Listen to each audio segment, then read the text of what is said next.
Hi guys! Welcome back to my channel at today mag-film tayo ng 2024 Muji Haul. Pumunta kami ng Muji kahapon tapos kasi I figured I would want some planners and notebooks pang content or film na schedule ko na yung ating buhay. Bagong taon na tayo, bagong person na tayo for today. So, without further ado, let's get started.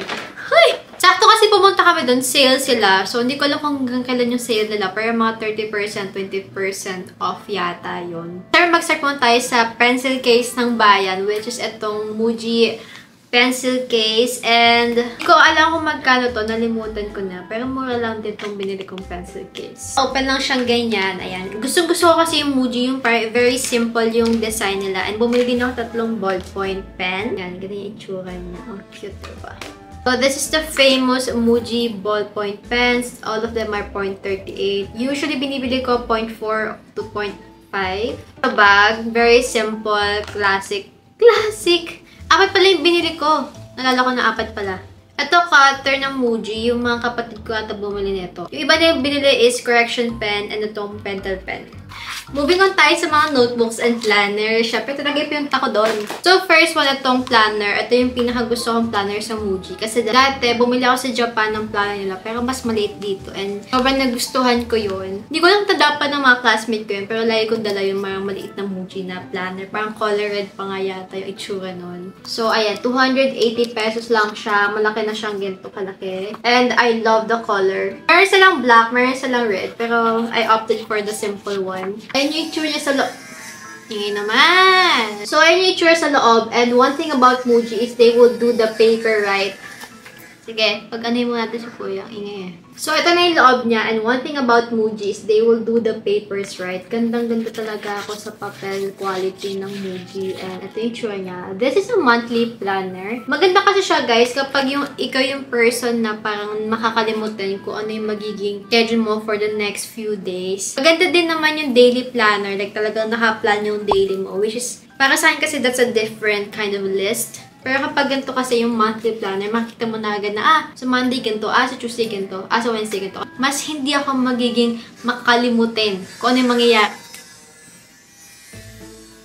Mas hindi ako magiging makalimutin kapag ganun yung ikikita ko. Like, parang minsan kasi nakakalimutan ko na, ay, kailangan pala bukas ganito na agad. Kailangan pala sa Friday ganito na agad. So, I opted for the monthly planner and trip na trip ko talaga yung Japanese characters. Kaya, sobrang gustong-gusto ko to. And merong notes page siya. This is a very handy planner. Moving on tayo sa notebooks. Ito yung biggest one. This is a black double wire notebook plain. It's a dark gray pala. So, 80 pages siya. Probably this is around mga 100 to 150 ito kalaki. Or may nakikita kasi ako dito kalaki, mga 95. Mga ganyan lang yung price range niya. This is for mga doodles and mga sketches. Yan siya. Yung next notebook ko, nabili ko is ito. Pero wala siyang design. Ako yung nag-design din. Kasi meron siyang stamp area sa Muji. And I've had fun doing this kasi you can customize the design. This is a planting tree paper double wire notebook in A5. And again, the Muji paper quality never disappoints. Ewan ko, ibang-iba talaga yung paper niya compare sa normal paper. Ang sarap niya sulatan and ang smooth niya. Dinesignan ko siya ng ganito, arigato and Mount Fuji na stamp and then another Japanese character. So, it looks so cute. Bumili din ako nitong black na plain notebook. This is the notebook 5mm grid in A5. And isip ko lang na bumili ng black version din na maliit para lang may masulat ako dito. I wouldn't know pa kung ano yung lalagay ko dito. Pero ito kasing isa is lines, tapos isa plain. This is my little sister's notebook. This is an open flat notebook in B6. Ito naman very pang school talaga yung itsura. Hala si kuya. Ito yung design niya. Very cute. Yan, nilagyan nyo ng ganyan. Love. Bumili din ako ng small version again ng parang plain notebook kasi